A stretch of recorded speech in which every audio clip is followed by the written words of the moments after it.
So I want you to take a look at your DMs, like right now. Oh, yeah, that's always revealing. Right. I guarantee there is someone in there, a mentor, maybe a creator or an expert, who you message for life advice. Someone whose words you treat almost like gospel, probably. Exactly. You really rely on them. But now take a look at your public timeline. Mm-hmm. Why haven't you ever mentioned them? Like, why are you keeping the person who actually helps you a secret while you publicly share, I don't know, a dozen memes a day from people you don't even know? It's a really fascinating contradiction, isn't it? It really is. I mean, we curate these public feeds so meticulously. We treat them almost like press releases for our own lives. Yes, press releases, exactly. We project all this ease, humor, and, endless competence. But behind the scenes, our private messages tell a completely different, much messier story. A way messier story. Right. They show who we actually trust and where we go when we are basically falling apart and need help. It's this wild paradox, and it's entirely what we were pulling apart today in this deep dive. I'm really looking forward to this one. Yeah, me too.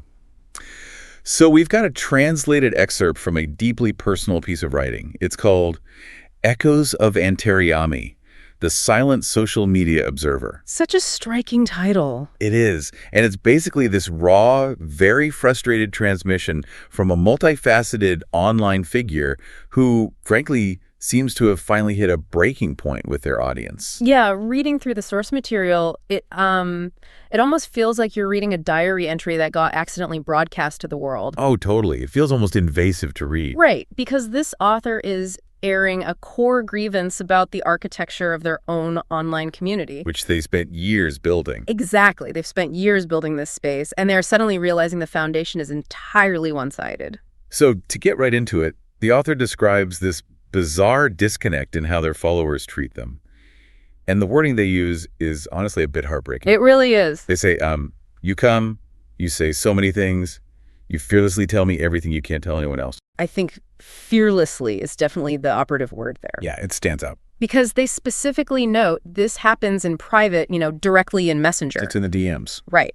This creator has clearly spent an enormous amount of time cultivating an environment where people feel entirely safe to just, drop their guards. They're essentially functioning as a digital confessor. Yes, a confessor. People are coming to them with their absolute worst anxieties, their deepest fears, and they're trusting this person to hold that weight. But then, we look at the public square, and the behavior completely flips. It's night and day. It is. These same followers who just poured their hearts out in private, who were so fearless in the DMs, they'll go to the author's public posts and they'll listen. You'll politely clap. Right. They'll hit the like button. Right. But they absolutely refuse to mention the author or share what they said with anyone else in their own network. He's quite strange. It's like they've discovered this amazing secret weapon, and they are actively burying it in the backyard so nobody else can find it. Which, that really forces us to ask what motivates that burial. Yeah, why hide it? Because sharing someone's content is literally the easiest, lowest friction action you can take on the internet. It takes a fraction of a second. Exactly. So my mind actually goes to the secret indie band phenomenon. Oh, I like that. Like when you find an amazing tiny coffee shop? Yes. Or this incredible underground musician. You desperately want them to succeed so they keep making music, but you also kind of don't want them to get too popular. Because if they blow up, they aren't yours anymore. Right. The lines at the coffee shop get too long. The concert tickets sell out. So are these followers keeping this author a secret out of a selfish desire to hoard a valuable resource? Like, is it that simple? Well, that hoarding mentality definitely exists, especially when you feel a personal connection to a creator. You want to gatekeep them. Right, gatekeeping. But I'd argue the internet's architecture amplifies something much darker here and a lot more self-protective. Okay, what's that? The shame of the deficit. The shame of the deficit. Unpack that for me. So the digital space creates this incredibly powerful but fundamentally false sense of one-on-one intimacy. Okay. When you are messaging someone late at night, asking for deep personal advice, it feels like it's just the two of you sitting across from each other in a quiet, dimly lit room. It feels very private. Exactly. You feel safe admitting you have a deficit and that you don't have it all together. But the reality is, this creator is in that room with hundreds, maybe thousands of people simultaneously. Oh, wow. So from the follower's perspective, publicly sharing the creator's work shatters that quiet room illusion. Yes. It reminds them they're just one of many. That's part of it, definitely. But more importantly, it exposes the follower to their own social circle. Oh, I see. If I publicly share this person's profoundly helpful advice on my feed, I am implicitly admitting to my family, my coworkers, and, the guy I went to high school with 15 years ago that I needed profound help. You're admitting a flaw. Precisely. You are admitting you have a deficit. So instead, the audience happily consumes the creator's emotional energy in the dark, but they completely fail to champion their voice in the light. They want to eat the fruit, but they don't want anyone to see them watering the tree. That's a great way to put it. And the actual fruit being provided here is wild. Like, we're not talking about someone posting generic hang in there motivational quotes on a Monday morning. No, not at all. The source explicitly details what this person is doing in Messenger, and the load they are carrying is staggering. They identify their roles as a healer, digital expert, and personal financial advisor. It is an extraordinary, almost dizzying combination of disciplines. Dizzying is the right word. You are looking at a cross-section of spiritual well-being, technical troubleshooting, and material survival. Yeah, it's a lot. Usually you go to a therapist for your mind, IT support for your computer, and an accountant for your taxes. Right. This individual is functioning as a centralized hub for all three of those highly specialized crisis points. I try to imagine the inbox of a person who is simultaneously fielding questions about spiritual misalignment, a crashed hard drive, and crippling credit card debt. It would be pure chaos. It's totally chaotic. Yeah. But it also brings up a really crucial point. I want to push back on the author's frustration just a little bit here. Okay, go for it. Is it possible that by acting as a healer, a tech guru, and a financial advisor all at once, this creator has inadvertently turned themselves into a utility? A utility. Define what you mean by a utility in this ecosystem. Like, how does that differ from a standard content creator? Well, think about it like the plumbing in your house. Okay. I love my plumber. Yeah. He literally saved my basement from flooding at 2 a.m. a few years ago. Or, I am deeply, profoundly grateful for his existence. right, naturally. But I don't post pictures of my plumber on my social media feed. Sure. I don't write glowing reviews of my accountant on Facebook just for fun, We share entertainment. We share aesthetics, like a beautiful travel video or a funny comedian. We share things that are additive. Exactly. We don't share utilities. When you turn on the faucet, you don't thank the water company. You just expect the water to flow. Yeah. Has this author made themselves too practically useful to be shared? That's a really brilliant distinction. And it gets to the very core of the transactional dynamic the author is suffering from. Right. Because entertainment is an additive to our lives. It's a bonus. And we love showing people the bonuses we find. Everyone loves a bonus. But when people seek out a healer, they are trying to fix an acute, often painful, emotional or physical baseline. Yeah, they're in a bad spot. Exactly. When they seek out a financial advisor, they are navigating severe anxiety, debt, or instability. And nobody wants to take out a billboard on their own Facebook page announcing that they are spiritually broken or financially underwater. Precisely. The very nature of the expertise being offered requires the follower to be in a precarious state. Right, a vulnerable state. The follower feels deep, genuine gratitude for the lifeline, which explains the fearless private messages and the anonymous, quiet public likes. But they refuse to publicly broadcast their association. Exactly, because they are protecting their own digital facade of competence. Wow. The tragedy for the creator here is that they are dispensing premium, life-altering professional services for free, expecting social capital and visibility in return. And getting absolute silence. Yes, absolute silence, because the service itself is radioactive to the user's public image. Which means the creator is pouring from a pitcher that is just never, ever being refilled. And that is exhausting. It is. And that brings us to the massive breaking point in the source material. Because this creator isn't just endlessly dispensing free financial and healing advice because they have nothing better to do. No, they have a clear goal. They have a massive end game. They have an overarching life's work called Project Antaryami. And the stakes for this project, from the author's perspective, are entirely existential. Yeah, it's not a joke to them. The source material is very clear that this is not a weekend side hustle or a fun little experiment.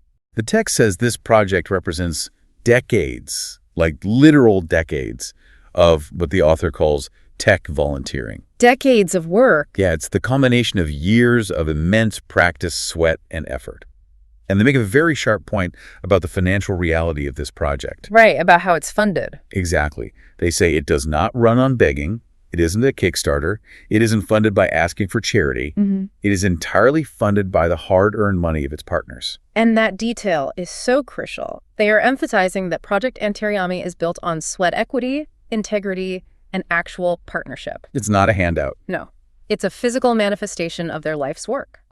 By calling it tech volunteering, the author implies they have been utilizing their high-level digital expertise for the public good for years. Largely uncompensated. Right, uncompensated to build something massive. And the author's looking around at this massive thing they've built, and then looking at all the people they've helped behind the scenes, and realizing that none of them are sharing the posts about Project Antaryami. It has to be devastating.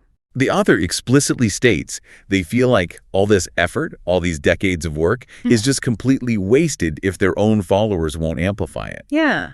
And this leads to what I can only call the ultimatum. It is a very stark, absolute line in the sand. They threaten to leave. Completely. They state that they will not stay on social media for much longer, and they will leave as soon as possible to return to their yoga sadhana, which is their internal spiritual practice. Right, returning to the self. Now, I have to be honest, reading this part made me bristle just a little bit. Oh, really? Why is that? Well, I look at this ultimatum and I wonder, is this a genuine spiritual retreat born out of total burnout? Or does this read like a massive guilt trip? A guilt trip? Yeah, like if you guys don't start sharing my links and supporting my life's work, I'm taking my ball and going to an ashram. Well, I am going to push back on that reading pretty hard, actually. Okay, fair enough. Tell me why. I don't see it as a guilt trip at all. I think we have to look at the brutal economics of their emotional labor. The economics of emotional labor. Yes. Think about it. If you work at a soup kitchen for 10 years feeding people every single day, and the people eating your food never even acknowledge that the kitchen exists to anyone else. I mean, that would hurt. Walking away isn't a guilt trip, it's self-preservation. But threatening to go to an ashram publicly, Yeah. it feels a bit, I don't know, performative. Is it performative, or is it the only language the audience might finally understand? That's a good point. The author notes elsewhere in the text, "I have always given to the world, I will keep giving." Right. There is a tragic cognitive dissonance happening here. People who view themselves as infinite wells of support, who build their entire identity around being the healer and the advisor, they eventually hit a wall. A physical and psychological wall. Yes, when they realize they are invisible to the very people they are saving. I see your point. The battery drains, no matter how spiritual you are or how noble your mission is. The threat to return to yoga sadhana represents a profound desire to retreat from a transactional world that happily takes but stubbornly refuses to reciprocate. It's the ultimate withdrawal of labor. Exactly. Right. They are essentially saying, if you only value my utility in the shadows, I will return to the ultimate shadow, my own internal spiritual practice. And you will lose access to my utility entirely. Exactly. It is bitterness born of profound, unrecognized exhaustion, not manipulation. It's like they suddenly realized the social contract they thought they signed with their audience was completely imaginary. Imaginary. The creator thought, I fix your life in private, you boost my life's work in public, that's the deal. Right. But the audience never signed that contract. The audience just saw a free resource and exploited it. It really highlights the massive amount of invisible labor that sustains the internet. So much invisible labor. We assume that because advice, content, or technical help is freely accessible, the human being providing it has an infinite capacity to do so. We treat them like machines. We forget that the person on the other side of the screen requires validation, public support, and a sense of shade purpose to justify the enormous personal cost of their work. And what's wild is that the audience isn't incapable of giving that support. No, not at all. They just refuse to give it to the things that actually matter. The author makes this one specific observation toward the end of the text that hit me like a ton of bricks. The part about the algorithmic irony. Yes. It explains exactly why the audience is failing them, and it's just this brutal algorithmic irony. It's the stark contrast in how their different types of content are received by the exact same group of people. Yes. The author notes that their fun or casual posts naturally get likes and shares anyway. No begging required, no ultimatums needed. People happily pass the fun stuff around without a second thought. Exactly. But the posts about Project Antaryami, the ones the author considers immensely valuable, the ones funded by hard-earned money and decades of practice, those are the ones they are desperately pleading with people to share. And there's just dead silence. Dead silent. It is a perfect, painful encapsulation of the digital attention economy. The system is functioning exactly as it was designed to. It makes me think about the actual environment of social media. Sharing a fun post is easy. Super easy. But sharing Project Antaryami, it feels like trying to host a serious, heavy book club in the middle of a loud, chaotic Vegas casino. Oh, that's a great visual. Right. You are standing next to the slot machines. The lights are flashing. The DJ is blasting music. Everyone is doing shots, meaning they are scrolling TikTok looking for quick dopamine hits. Right. And you are trying to hand them a dense, philosophical, partner-funded manifesto and asking them to read it and pass it to their friends. It's just not going to happen. It's not just heavy, the environment fundamentally rejects it. That is the exact mechanism at play. The cognitive load required to engage with deep, spiritual or technical life's work is immense. Yeah, it's hard work. We often blame the algorithm as this abstract, malicious force, but the algorithm is just a mirror reflecting our baseline psychology at scale. A mirror. Wow. Platforms are optimized for low-friction, high-arousal emotions. A quick laugh, a flash of anger. Those require zero cognitive processing to share. But evaluating a massive project built on decades of tech volunteering, that takes work. It takes an immense amount of work. It requires the person to stop scrolling, read dense material, understand it, and then essentially stake their own reputation on it. Right, by endorsing a complex, heavy idea to their entire personal network. Exactly. By demanding their audience share Project Antaryami, the author is inadvertently asking their followers to break their deepest, most habitual internet behaviors. They really are.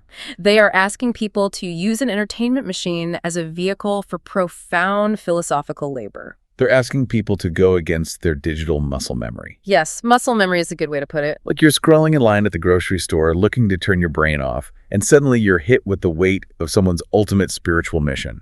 It's a massive, jarring vibe shift. And returning to your earlier point about the plumber and the audience's vulnerability, sharing a fun post is incredibly safe. It signals to your network, I am lighthearted, I have a good sense of humor, I am easy to be around. Everyone wants to be that person. Right.